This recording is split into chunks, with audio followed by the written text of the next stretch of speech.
वक्फ board दुरुस्ती विधेयक अखेर लोकसभेत पारित। रात्री उशिरा मतदान।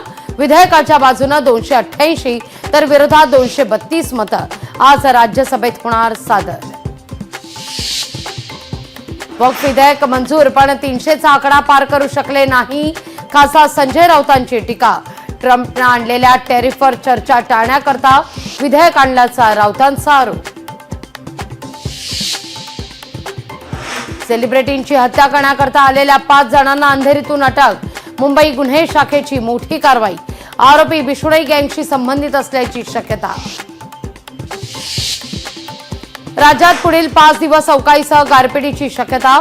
हवामान विभागाचा इशारा। शेतकऱ्यांची चिंता वाढली।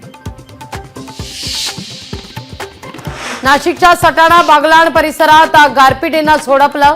गहू, कांद्यासह द्राक्ष आणि डाळिंबाचं मोठ्या प्रमाणावर नुकसान। कोकणाला अवकाळीचा तडाखा। रत्नागिरीसह सिंधुदुर्ग जिल्ह्यात पावसाची हजेरी। आंबा आणि काजू पीक धोक्यात। दहिसर एक्सर मध्ये नवागाव इथल्या बीएमसीच्या 7 एकर भूखंडावर काही विकासकांचा डोळा। अनधिकृत सर्वेक्षणालाही सुरुवात। बीएमसीचं दुर्लक्ष। सोलापूरच्या बार्शीमध्ये विवाहितेचा अमानुष छळ।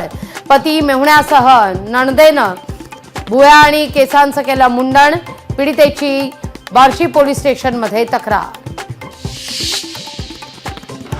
मणिपूरमध्ये राष्ट्रपती राजवट लागण्याची शक्यता। केंद्रीय गृहमंत्री अमित शहांचा लोकसभेत प्रस्ताव। सरकारपुढे नक्षलवाद्यांनी नांगी टाकली। सरकारनं कारवाया थांबवाव्यात।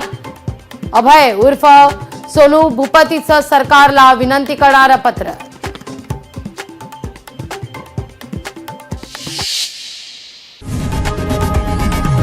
लोकशाही मराठी ऐका, पहा, जागरूक रहा।